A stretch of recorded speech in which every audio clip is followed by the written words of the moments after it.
আগামীকাল ৩০শে জুন ১৭১তম হুল দিবস। সেই উপলক্ষে আজ ২৯শে জুন হরিপাল বাউনা শ্মশানের পাশে এক আদিবাসী অনুষ্ঠানে যোগ দিয়েছিলেন হরিপালের বিধায়ক ডক্টর করবী মান্না। তিনি আদিবাসী মহিলাদের সঙ্গে নৃত্য করেন। অনুষ্ঠান শেষেই শালগাছ রোপণ করলেন। তিনি বললেন, আগামীকাল ৩০শে জুন হুল দিবস, এই উপলক্ষে এই অনুষ্ঠানেই যোগ দিতে এসেছিলাম এবং আগামীকাল পবিত্র হুল দিবস। মন্ত্রী বেচারাম মান্নার নেতৃত্বে হরিপাল ডাকবাংলোর মোড় থেকে প্রতি বছরের ন্যায় এবছরও বর্ণাঢ্য শোভাযাত্রা শুরু করে বাসুদেবপুর মোড় সিধু কানু মূর্তির পাদদেশে শ্রদ্ধা জ্ঞাপন করে আমরা সারাদিন নানা অনুষ্ঠান চালিয়ে যাব।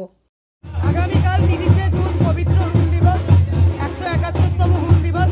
প্রত্যেক বছরই আমরা নেতা বেচারাম মান্নার নেতৃত্বে আমরা এবং সিধু কানু মুর্মু স্মৃতিরক্ষা কমিটির উদ্যোগে আমরা এখানে প্রত্যেক বছর পালন করি এবং বর্ণাঢ্য শোভাযাত্রার মধ্য দিয়ে আগামীকাল সকাল থেকে আমরা হরিপাল ডাকবাংলো থেকে আমরা র্যালি শুরু করব এবং হরিপাল বাসুদেবপুর মোড়ে সিধু কানু মুর্মুর যে মর্মর মূর্তি আছে সেখানে আমরা শ্রদ্ধা জ্ঞাপন করে সারাদিনব্যাপী আমরা অনুষ্ঠান চালাবো এবং সেই অনুষ্ঠানকে সামনে রেখে আমরা গত ২৬শে জুন থেকে হরিপাল ব্লকের সমস্ত অঞ্চলে আদিবাসী অধ্যুষিত এলাকায় গিয়ে আমরা তাদেরকে আমন্ত্রণ জানাচ্ছি শাল বৃক্ষ রোপণের মধ্য দিয়ে এবং শাল পাতা দিয়ে।